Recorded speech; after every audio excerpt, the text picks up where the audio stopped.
The emergency broadcast cut through space like a scream. Ambassador's 3 hands shook as she recorded the message for the 5th time. Her voice translator made the words sound calm, but her body language showed pure terror. This is the colony of 3. We are under attack. The swarm has breached our defenses. They are killing everyone. Please, someone help us. The message went out to all 47 species of the Galactic Assembly. Waited. Her people were dying below, and she was stuck on this orbital station, watching her world burn. 3 hours passed. The Assembly finally responded with a message that made hearts sink. We have received your distress call. The Security Council will meet in 6 standard hours to discuss appropriate response measures. Please remain calm. 6 hours. Her people didn't have 6 hours. They were already in the capital city. Their ships filled the sky, dropping more warriors every minute. They had no weapons, no soldiers, no way to fight back. For 600 cycles, the galaxy had been at peace. No one remembered how to wage war. Looked at the viewing screen. 3 more transport ships exploded as they tried to evacuate civilians. She closed her largest eye and prepared to send another message. A more desperate one. Maybe someone would listen. Captain sat in the command chair of the reading reports. His ship was 3 weeks out from the nearest assembly station. They were supposed to be exploring an empty star system, taking samples, doing the boring work of deep space survey. The distress call changed everything. Captain, you need to hear this. Lieutenant looked up from his console, his face serious. Listen to the message. Then he listened to the Assembly's response. His jaw tightened. 6 hours for a meeting while people died. How far are we from 3? He asked. Checked his screens. 42 hours at maximum speed, sir. And the Assembly forces. Their nearest peacekeeping fleet is 90 hours away.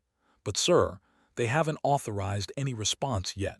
We're not supposed to intervene without. I know what we're supposed to do. Stood up. He walked to the main, hands behind his back. He thought about the rules, about proper protocol, about waiting for permission. Then he thought about his grandmother. She had survived a war when she was young. She once told him that the worst evil happens when good people wait for someone else to act. Doctor, get up here, please, spoke into the ship-wide comm. Dr. Park arrived on the bridge 2 minutes later. She was the ship's and also their first contact specialist. She studied alien species, their cultures, their biology. You called, Captain. What do you know about the... Pulled up files on her data pad. Peaceful species. Biology very fragile. They evolved on a low-gravity world with almost no predators. They're herbivores. No history of violence in their entire recorded civilization. And the... expression darkened. Aggressive expansionist species. They evolved on a harsh world but nothing like Earth. They've been conquering weaker species for 50 years. The Assembly keeps trying to negotiate with them, but they don't understand diplomacy. They only understand strength. Nodded slowly. Can they defend themselves? No, sir. They literally have no weapons, no military. They don't even have a word for soldier in their language. The bridge was quiet. Everyone knew what the captain was thinking. Everyone knew the rules they would break. Pilot said. Pilot Lee sat up straight. Yes, sir. Plot a course to 3, maximum speed. Ignore fuel efficiency protocols. Sir, stood up. We don't have authorization. The Assembly classified us as a restricted contact species. We're supposed to observe, not interfere. If we respond without permission, then we'll face the consequences later. Turn to face his crew. The Assembly will debate for hours. They'll form committees. They'll draft proposals. And while they talk, they will die, all of them. He looked at each person on the bridge. I won't order anyone to join me. This is my decision, my responsibility. If you want to object, do it now. I'll note it in the log. No one spoke, then smiled. Course plotted, Captain. We can be there in 42 hours. Weapon status? Asked. "Armed and ready, sir," said, "but Captain, our weapons are designed for human combat. The assembly uses non-lethal deterrents. If we actually kill warriors, they came to kill they don't get to complain about the consequences." Doctor stepped forward. "Captain, I should warn you, we'll be the first human military vessel to engage in combat with another species. This will change how the galaxy sees us. They already think we're violent. This will confirm it." Considered this. The galaxy had been shocked when they discovered Earth, a death world, a planet with extreme gravity, violent weather, dangerous predators, and deadly diseases. Humans had evolved in hell, and it showed. Humans were stronger, faster, and tougher than most species, and unlike the peaceful races of the assembly, humans knew war. They had fought each other for 10,000 years. The assembly had placed restrictions on human contact. They were afraid of what humans might do with access to the galaxy. Maybe they were right to be afraid. "Send a message to they said. "Tell them help is coming.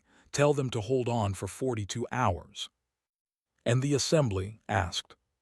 "Send them a message too. Tell them what we're doing. They can approve or disapprove after we've saved lives." The changed course. Its engines burned hot as it accelerated to speeds that violated 3 different assembly safety regulations. Captain knew he was probably ending his career. Maybe he would face charges, court-martial, prison. But he had been a soldier before he became an explorer. And soldiers had a code. You don't leave people behind. You don't let civilians die while you wait for paperwork. The galaxy was about to learn something important about humans. They were dangerous, yes. Violent, yes.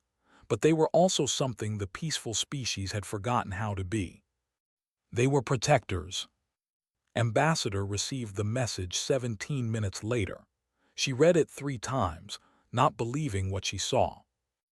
"Unknown vessel responding to your distress call. We are human.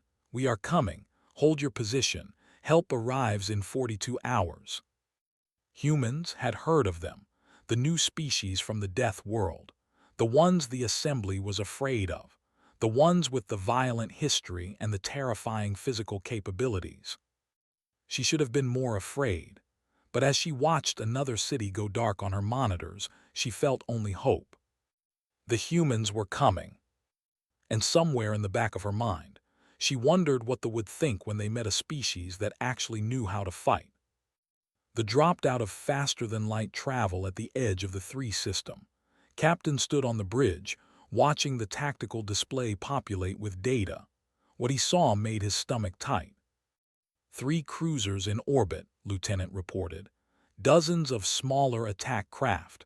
They're bombarding the surface. I'm reading massive civilian casualties.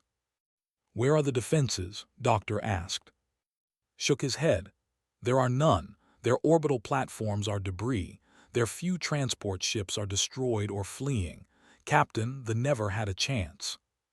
Studied the enemy ships. They were bigger than but human ships were built differently. Human ships expected to take damage. Human ships were designed for war, not exploration that might occasionally encounter danger. "Pilot, how long until they detect us?" Checked his screens. "They already know we're here, sir. One of the cruisers is turning toward us." Good sat back in his command chair. Let's see how they react to something that fights back. Battle stations. Load kinetic rounds. The crew moved fast. Alarms sounded through the ship. Sergeant Nam's voice came over the comm from the Marine Bay. "Marines ready, Captain. Just give us a target." "Stand by, Sergeant." The cruiser accelerated toward them. His fingers flew over his console. "Sir, they're broadcasting at us. The translator is working on it." A harsh, clicking voice filled the bridge. "Unknown vessel. You are interfering with expansion. Leave or be destroyed." Picked up the comm. "This is captain of the human vessel. You are attacking a civilian population. Cease your assault and withdraw, or we will engage." The response was immediate. "Human, we have no record of your species. You are small. You are alone. You will die quickly." 3 weapons ports opened on the cruiser. Energy weapons from the look of them, probably plasma-based. The assembly used similar technology for mining and industrial work. "They're targeting us," said. "Weapons locked, they're firing." "Evasive maneuvers," ordered. His hands danced across his controls, the twisted in space, moving in ways that would make any assembly pilot sick. Humans could handle more G-forces than most species. Their bodies were built for a high-gravity world. What felt extreme to other races was merely uncomfortable to humans. The plasma bolts missed, barely.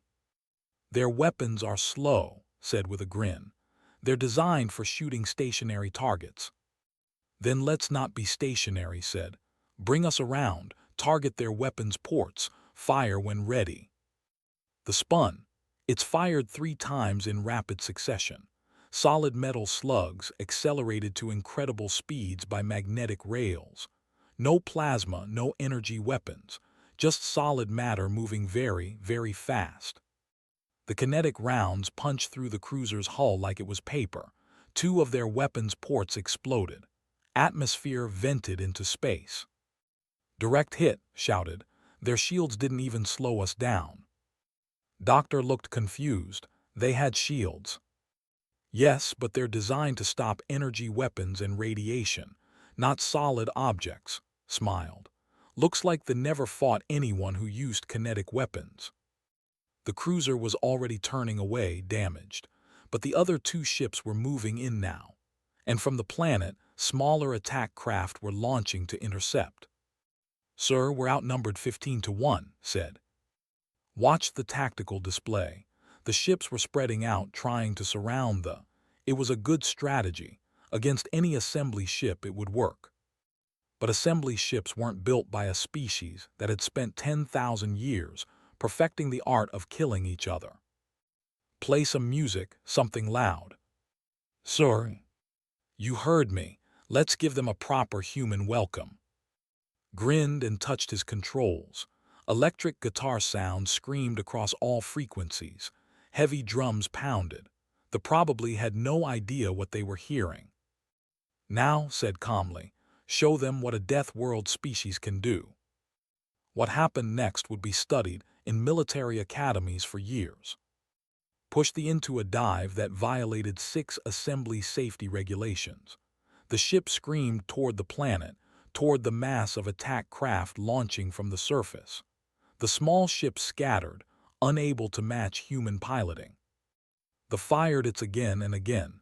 Each shot was precise. Each shot hit a target. Ships exploded or spun out of control, leaking atmosphere. "They're too slow," laughed. "They can't keep up." One of the cruisers moved to block their path.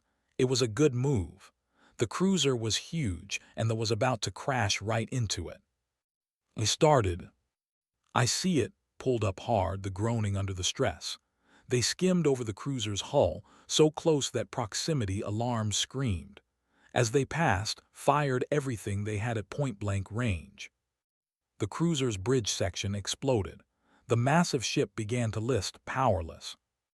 Ambassador watched from her orbital station, her 3 eyes wide.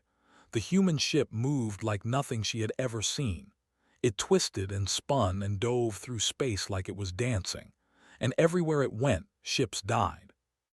"What are they doing?" her assistant asked. "Those maneuvers should tear their ship apart." "They're from a death world," whispered. "Their bodies can handle forces that would kill us. Their ships are built the same way." On the planet's surface, warriors stopped their assault to watch the sky. They saw their mighty cruisers being torn apart by a single small ship. They saw their attack craft falling like leaves in a storm. Some of them felt something they had not experienced in 50 years of conquest. Fear. The second cruiser tried to ram the... It was a desperate move. The cruiser was 4 times larger. In a collision, the human ship would be destroyed. But had been a combat pilot before he joined the exploration service. He had flown missions that most people couldn't imagine. He knew every trick, every maneuver, every crazy stunt that might possibly work. He fired the maneuvering thrusters in a sequence that made the ship spin like a top. The rotated completely around the cruiser's attempted ram, and as it spun, every weapon fired. When the rotation completed, the cruiser was a floating wreck. "Two down, one to go," said, breathing hard. The last cruiser was already running, trying to escape to faster-than-light speed. It would take them 30 seconds to charge their jump drive. "Can you disable their engines?" asked. "Give me 10 seconds. Calculated trajectory, speed, and timing. Then he fired a single round. The metal slug crossed the distance in 3 seconds. It hit the cruiser's engine section perfectly. The ship went dead in space. "Target disabled, sir." Nodded, "Hail them." The commander appeared on screen. He was a large creature with thick armor plates and 6 limbs. His face showed shock. "You are human."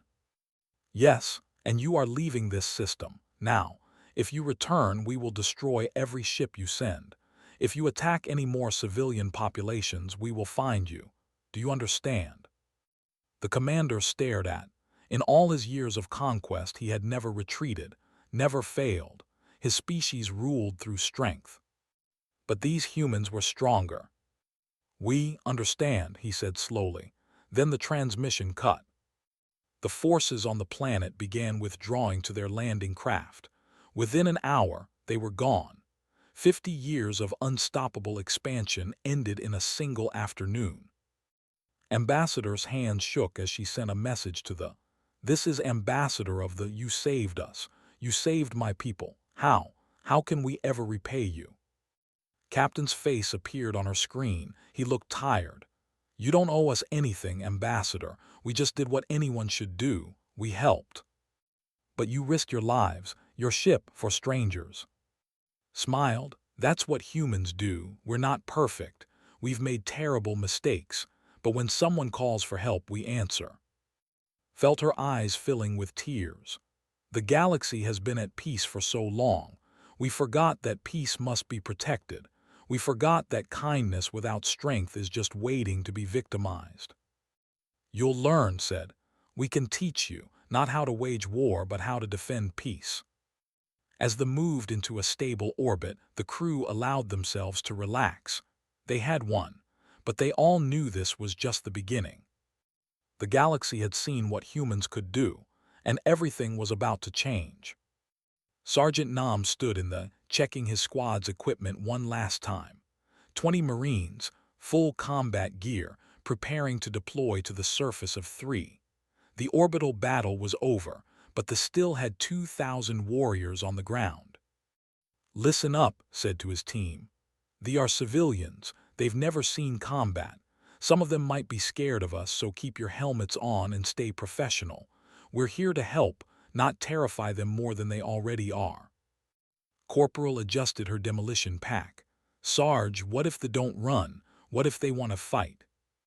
"Then we show them why you don't mess with Death World species." Locked his helmet into place. "Mount up. We drop in 2 minutes." They launched from this bay. Inside, the Marines sat in silence, each preparing in their own way. Some checked weapons. Others closed their eyes and breathed slowly. Medic reviewed her medical supplies, making sure she had everything. 30 seconds, the pilot announced. They hit atmosphere hard. It shook and rattled, but no one seemed concerned. Human ships were built tough. The ride was rough but safe. They landed in the capital's main square. The doors opened and led his squad out into an alien world. The gravity was light, maybe 60% of Earth normal. Felt like he could jump over a building. Every step wanted to become a bound. The Marines had to adjust their movements to avoid looking ridiculous. The city around them was beautiful, all curved organic structures and soft colors. But it was also damaged. Buildings had collapsed, fires burned, and bodies lay in the streets. Bodies, civilians who never had a chance. "Spread out," ordered. "Secure the perimeter, watch for hostiles." The who had survived emerged from hiding slowly. They were about half the size of humans with delicate bodies and large eyes. When they saw the Marines, they froze. Ambassador came forward, her translator active. "You are the humans from the ship." "Yes, ma'am," removed his helmet. "Sergeant Nam, Human Marine Corps. We're here to help secure the city and evacuate civilians if needed." Stared at his face, at his size. Humans were so much bigger than, so much more solid. "You are very intimidating." "Yes, ma'am, we get that a lot." A child peeked out from behind. The small creature looked at with wide eyes, knelt down slowly, making himself less threatening. He pulled a ration bar from his pack. "Hey there, little one, you hungry?" The child reached out carefully and took the bar. It sniffed it, then took a tiny bite. Its eyes grew even wider. "Sweet." "Relax slightly." "Thank you, Sergeant, but there are still in the city. They have fortified several buildings. They are killing anyone who comes near." "Then we'll remove them." Stood and replaced his helmet. "Where are they?" Pointed to a large structure 3 blocks away. "That is our medical center. They took it over. 70 are trapped inside." Studied the building through his helmet's tactical display. 6 stories, multiple entry points, strong structure. They had chosen well. "Corporal, this is your kind of problem." Grinned. "Finally, let's go introduce ourselves." The Marine squad moved through the city in formation. They kept to cover, advanced in short bursts, covered each other's movement. It was second nature to them. Humans had been doing small unit tactics for thousands of years. The warriors saw them coming. They opened fire from the building's windows. Energy weapons flashed, scorching the street where the Marines had been standing a second earlier. "They're using thermal weapons," Corporal Bay noted. "Not very powerful ones." "Still enough to kill," said. "Okay, new plan. We can't breach the front. Too much fire. Can you bring down the east wall?" Studied the building. "Easily, but the inside." "We'll be on the west side, away from the fighting." "Do it." Moved around to the east side of the building, staying low. She placed explosive charges at key structural points, working quickly and efficiently. They didn't even realize what she was doing until it was too late. Fire in the hole triggered the charges. The east wall of the building collapsed inward with a thunderous crash. Dust and debris filled the air. Before they could react, squad was moving in. The Marines entered through the gap in the wall. Inside, they found confused warriors trying to understand what happened. They had evolved for conquest, but they were used to fighting species that didn't fight back. They weren't prepared for humans. The engagement lasted 4 minutes. The Marines moved through the building with brutal efficiency. They cleared rooms the way humans had been clearing buildings for centuries. They used tactics they had never encountered. One warrior charged at Private with a bladed weapon. It was a good weapon, sharp and deadly. Against it would have been instantly fatal. Against a human in combat armor, it barely scratched the paint. Grabbed the weapon, yanked it away, and punched the warrior hard enough to send it flying across the room. The warrior hit the wall and didn't get up. "They're not very durable," said surprised. "Different evolution," Medic said, moving past to check on civilians. "They evolved on a lighter gravity world than Earth. Their bones are less dense. Their muscles are weaker. They're used to fighting species even more fragile than they are." They began to retreat. They fled out the back of the building, running for their lives. Let them go. His mission was to save the, not exterminate the. The rescued emerged from their hiding places, terrified and crying, and her medical team immediately began treating the injured. One had a broken leg. For their species, it was a critical injury. Set the bone and wrapped it, working with calm efficiency. "You will be fine," she told the injured. "Keep weight off it for a few days." "A few days," they looked shocked. "This injury takes weeks to heal." "For your species, yes. Human medicine is more aggressive. We heal fast because our world forced us to," smiled under her helmet. "We've gotten good at fixing injuries." Across the city, similar scenes played out. The Marines moved from building to building, clearing out warriors and rescuing civilians. They quickly learned that fighting humans was nothing like fighting the peaceful species they usually conquered. Humans fought in 3 dimensions. They used the environment as a weapon. They coordinated perfectly, and they never ever stopped. One group of warriors tried to ambush a Marine fire team. They set up in a building's upper floor, waiting for the humans to enter below. But the Marines didn't enter through the door. They blew a hole in the wall and came in from the side. By the time they realized what happened, the fight was over. Another group tried to use civilians as shields. It was a tactic that had worked against other species. Other species valued life so much they would surrender rather than risk civilians. Humans valued life too, but humans had learned the hard way that giving in to hostage takers just encouraged more hostage taking. Corporal Bay solved the problem with a precisely aimed shot that took out the leader without touching the civilian. The other warriors panicked and fled. By nightfall, the on the ground were in full retreat. They ran for their landing craft, desperate to escape. The few who tried to make a stand were quickly overwhelmed. Ambassador watched from the command center, amazed. The humans had taken back the entire city in 6 hours. 6 hours. The occupation had lasted 3 days, and they hadn't even slowed them down. "How did you learn to fight like this?" she asked Sergeant. Removed his helmet, his face sweaty and tired. "Practice. A lot of practice. Humans have been fighting wars for 10,000 years. We've had time to figure out what works." "But you must have lost so many people, so much death." "Yes." His expression was sad. "We learned these lessons the hard way. Every tactic, every strategy, every piece of equipment, they all came from someone dying and someone else figuring out how to prevent that death next time." He looked at directly. "You asked how we know how to fight so well. We know because our history is written in blood. We know because we had to learn or we would have destroyed ourselves. We're not proud of our violent past, Ambassador, but we can use those painful lessons to protect species who never had to learn them." Was quiet for a long moment. Then she said, "You have saved us, but you have also changed us. We can never go back to believing the galaxy is safe just because we wish it to be."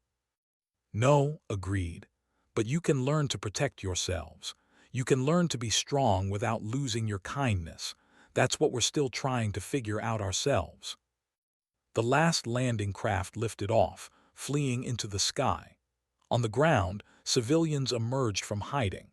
They looked at the human Marines with a mixture of fear and gratitude.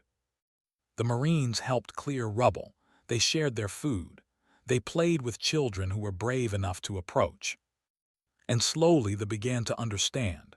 These terrifying warriors from a death world, these humans who fought with such brutal efficiency, they were also people who cared, who helped, who protected. The galaxy was about to learn a hard truth. Sometimes peace needs people who know how to fight. Captain stood on the bridge of the, watching the sensor displays with growing concern. They were regrouping. Their defeated warriors had called for help, and now a full battle fleet was coming. 12 ships, Lieutenant reported. 3 heavy cruisers, 6 destroyers, and 3 troop carriers. They'll be here in 8 hours. Doctor looked up from her research station. "Captain, we can't fight 12 ships. We barely survived fighting 3, and that was because we had surprise on our side." "I know," rubbed his eyes. They had been awake for 20 hours straight. "What about the assembly? Any response to our messages?" "They're coming," said. "Admiral is bringing 30 peacekeeping vessels, but Captain," he hesitated. "Say it." "Their ships aren't designed for combat. They're equipped for rescue operations and crowd control. Against the fleet, they'll be slaughtered." Turned to look at the planet below. 3 millions of lived there, families, children, people who had never hurt anyone and never expected to be hurt. "Then we'll have to be creative," he said. "Get me Admiral on a call and find Lieutenant. I need her intelligence analysis." 20 minutes later, was in a video conference with Admiral. The assembly officer was a tall, thin being with 4 arms and skin that changed colors based on emotion. Right now, it was showing a nervous yellow. Captain said, his translator making him sound worried. I have read your reports. What you did was extraordinary, but also terrifying. The Council is very concerned about human military capabilities. We can discuss their concerns after we save the, replied. Admiral, I need to know what your ships can do. We have shield generators, scanning equipment, and tractor beams designed for rescue operations. We also have very fast engines. Weapons. Sonic deterrents, electromagnetic pulse generators for disabling malfunctioning equipment, flashbang devices for crowd dispersal. Color shifted to a darker yellow. Nothing designed to damage ships, Captain. We have been at peace for 600 cycles. We don't build warships. Thought for a moment, then he smiled. Admiral, I think we can work with that. Here's what I need you to do. Engineer worked in this lab, surrounded by alien technology. Doctor had brought her samples of biology from the battlefield. Lieutenant had provided intelligence on communication frequencies and sensor capabilities. Was busy combining it all into something useful. Their hearing is very sensitive, explained. They evolved as ambush predators. They can hear sounds across a wider frequency range than humans. And their ships use a shared tactical network, added. All their vessels connect to coordinate attacks. It makes them effective, but it also means they're vulnerable to network-wide interference. Fingers flew across her workstation. So if we hit them with the right frequency, we can disorient them. And if we disrupt their network at the same time, they'll be confused, disorganized, and vulnerable, finished. He had been standing in the doorway listening. Can you make it work? Give me 4 hours, said. I'll need to modify the communication array and tie it into the power core. It'll drain our shields, but it should work. Do it. While worked, Sergeant and his Marines were on the planet's surface, preparing defenses. They taught Willing how to set up barricades, how to evacuate efficiently, how to take cover. It felt strange to teach warfare to a species that had never known it, but they were quick learners. They might be fragile, but they weren't stupid. One young named approached Corporal. Can you teach me to use explosives, to defend my home? Looked at the small, delicate being. Was barely half her size, but his 3 eyes showed determination. It's dangerous, warned. One mistake and you're dead. If they come back, I'm dead anyway. At least this way I can fight. Thought about her own first day of combat training, years ago. She had been scared but determined, just like. Okay, she said. Lesson 1, respect the explosives. They don't care about your intentions. They only care about physics. 8 hours later, the fleet arrived. 12 ships dropped out of faster-than-light travel and moved toward 3 in formation. They were expecting an easy fight. 1 damaged human ship and maybe some assembly peacekeepers. What they found was 30 assembly vessels arranged in a wide sphere around the planet. And at the center of that sphere, the waited. The commander broadcast a message. Human vessel, you are surrounded. Surrender and we will destroy you quickly. Captain replied calmly, this is your last chance to leave. We don't want to destroy you, but we will if you force us. The commander laughed. 1 small ship against our fleet, you cannot win. Probably not, agreed, but we'll make you pay for every meter. The fleet opened fire. Energy weapons flashed across space toward the assembly ships. But the assembly vessels were fast, very fast, and their shield generators were excellent, designed to protect ships during rescue operations in dangerous conditions. The weapons splashed harmlessly against the shields. Now, Admiral, ordered. The assembly ships activated their electromagnetic pulse generators, usually used for disabling malfunctioning equipment. When coordinated across 30 ships, they created a massive wave of interference. The tactical network crashed. Suddenly, 12 ships that had been coordinating perfectly were 12 confused vessels with no way to communicate. They tried to reform, but without their network, they couldn't coordinate. Now called. Engineer activated her modification. This communication array emitted a specific frequency, amplified to incredible levels. The sound wave propagated through space, carried on the same frequencies they used for communication. On the ships, warriors collapsed, clutching their hearing organs. The frequency had chosen caused intense pain and disorientation for biology. It was like a migraine and vertigo combined. "It's working," doctor reported. "Life signs are showing extreme distress." "Assembly ships begin attack run," ordered. Admiral's fleet moved in. Their tractor beams, designed for rescue operations, locked onto the disabled vessels. But instead of pulling people to safety, they pulled the ships into each other. Two destroyers collided. Both were damaged severely. A heavy cruiser tried to flee, but 3 assembly ships surrounded it, their tractor beams creating a cage it couldn't escape from. They moved through the chaos, its firing precision shots. Each round targeted engines, weapons, or command sections. Wasn't trying to destroy the fleet. He was trying to cripple it. One by one, the ships went dark.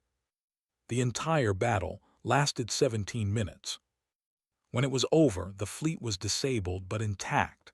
Hundreds of warriors were unconscious or disoriented, but very few were dead.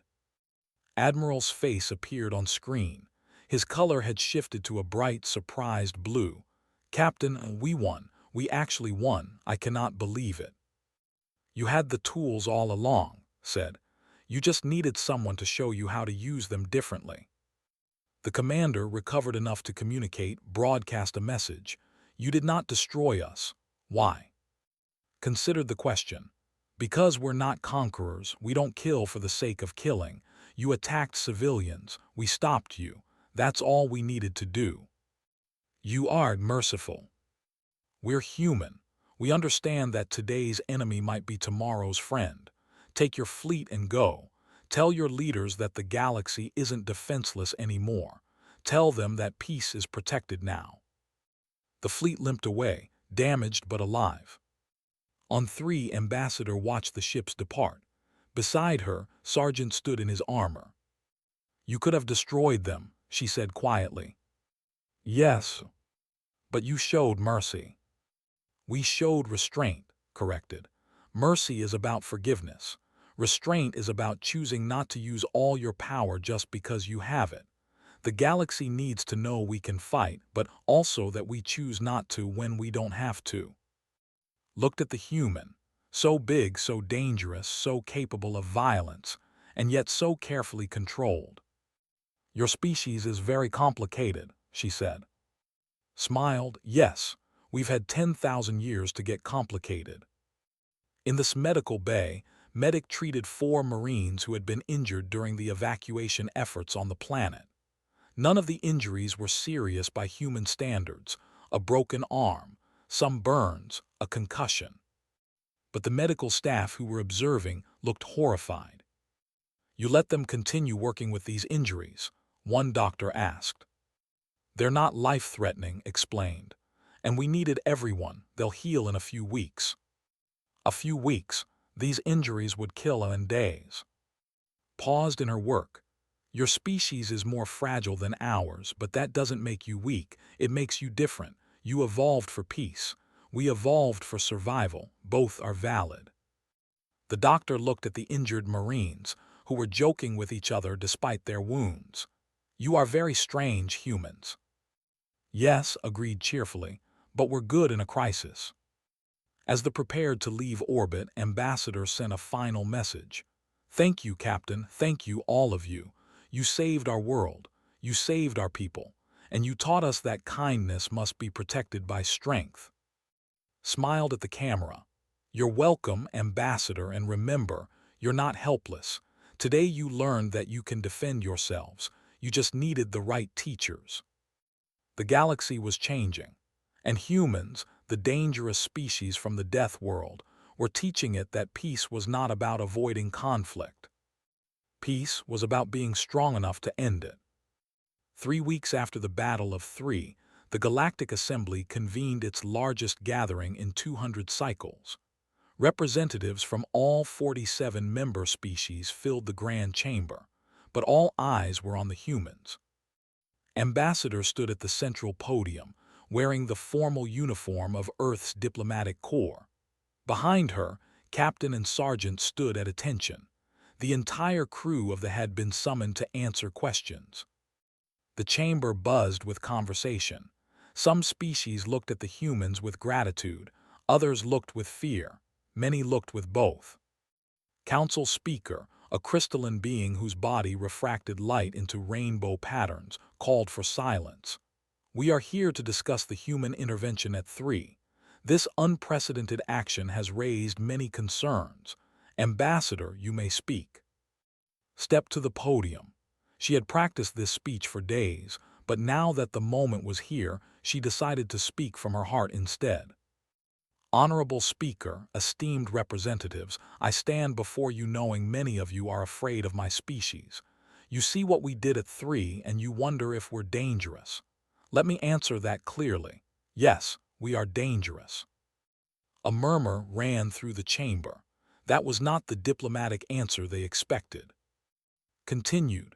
Humans evolved on a death world. Earth has extreme gravity, violent weather, dangerous predators, and countless diseases. We developed strength, endurance, and aggression because our world demanded it. Our history is filled with wars. We have hurt each other in terrible ways. She paused, looking around the chamber. But our history is also filled with peace treaties, with alliances, with people who stood up against violence and said no more. We learned, slowly and painfully, that strength without wisdom is just destruction, and wisdom without strength is just hopping others will be kind. On his screen, Ambassador watched the broadcast from 3. Around her, citizens had gathered to hear the humans' words. The called for help said, and this assembly debated for hours while they died. I do not blame you for this. You have been at peace for 600 cycles. You have forgotten that peace is not a natural state. Peace is a choice that must be defended. She gestured to Captain. Captain made a choice. He broke protocols. He ignored regulations. He risked his career and his crew's lives, but he saved millions of civilians. And now you must make a choice. Do you punish him for breaking rules, or do you thank him for saving lives? Council Speaker, colors shifted to a thoughtful purple. Ambassador, many species fear that humans will use their military power to dominate us. How can we trust you? You cannot, answered honestly. Trust is not given, it is earned.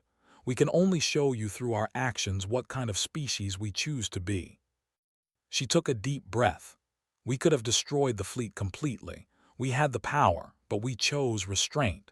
We could have conquered 3 while we were defending it, but we chose to help them rebuild and leave.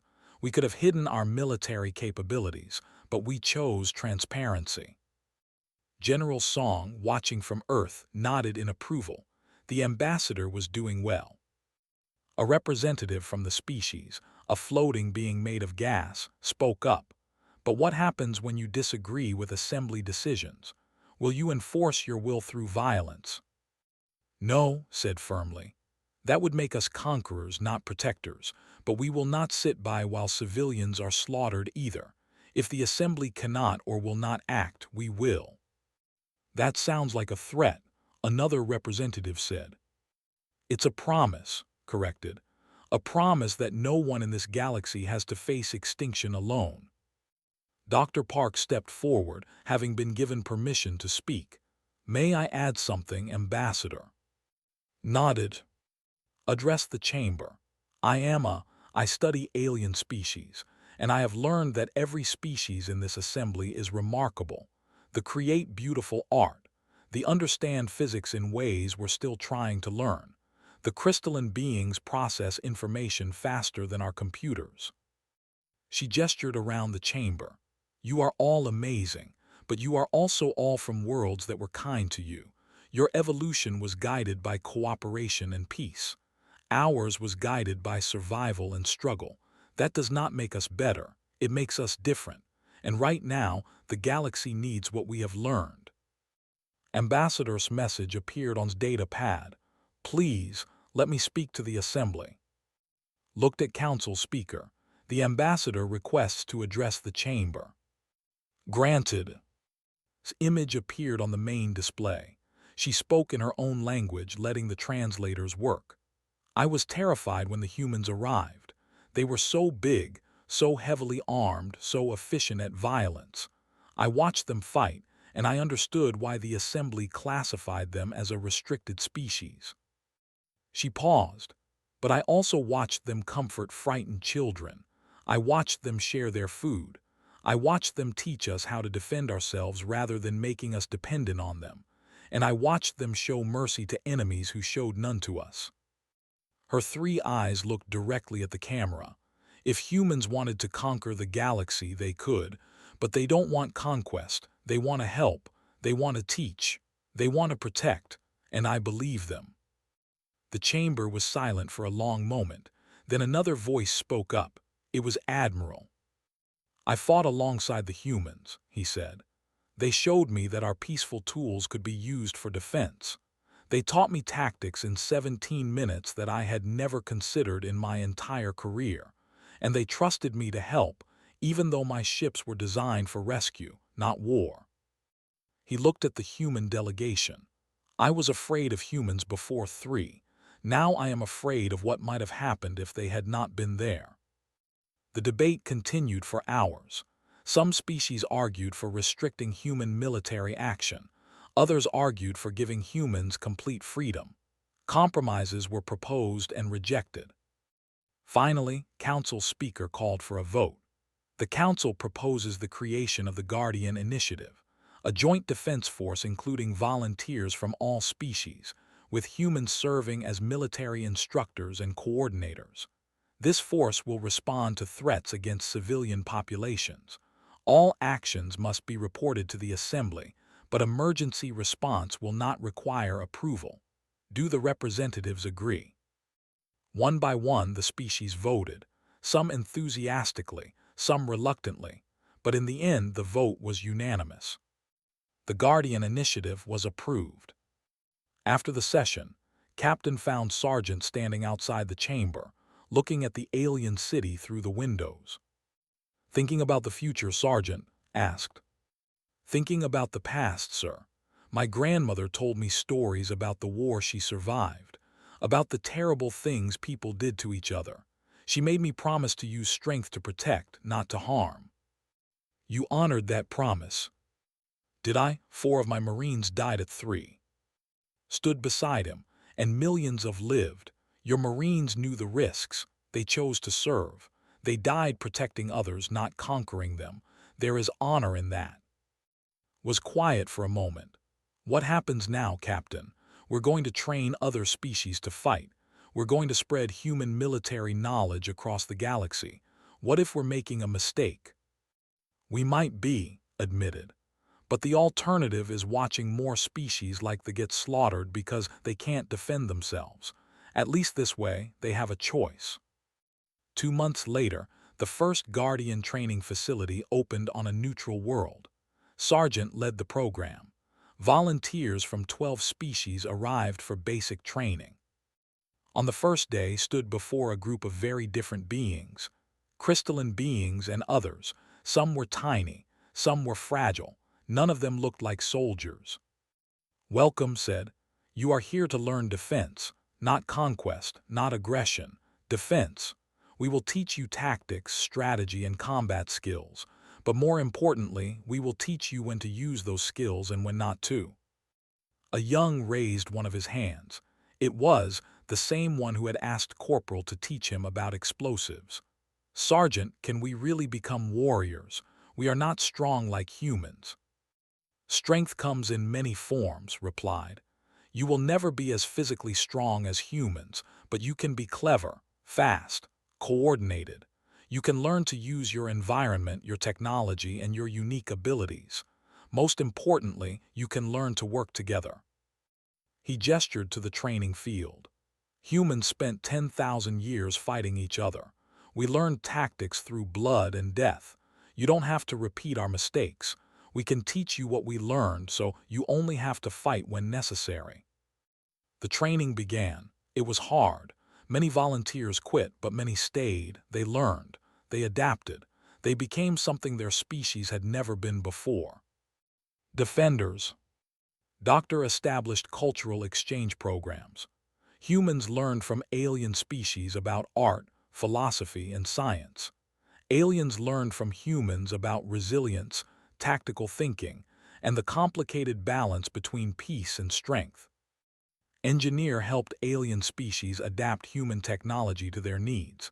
Not weapons of conquest, but tools of defense. Not ships of war, but vessels that could protect while still serving peaceful purposes. On Earth, General Song watched the news broadcasts showing Guardian units training across the galaxy. She thought about humanity's violent history, about all the wars and all the death. Maybe, she thought, all that suffering could lead to something good. Maybe humans could use their painful lessons to help others avoid the same mistakes. Or maybe they were just teaching the galaxy how to destroy itself more efficiently. Time would tell.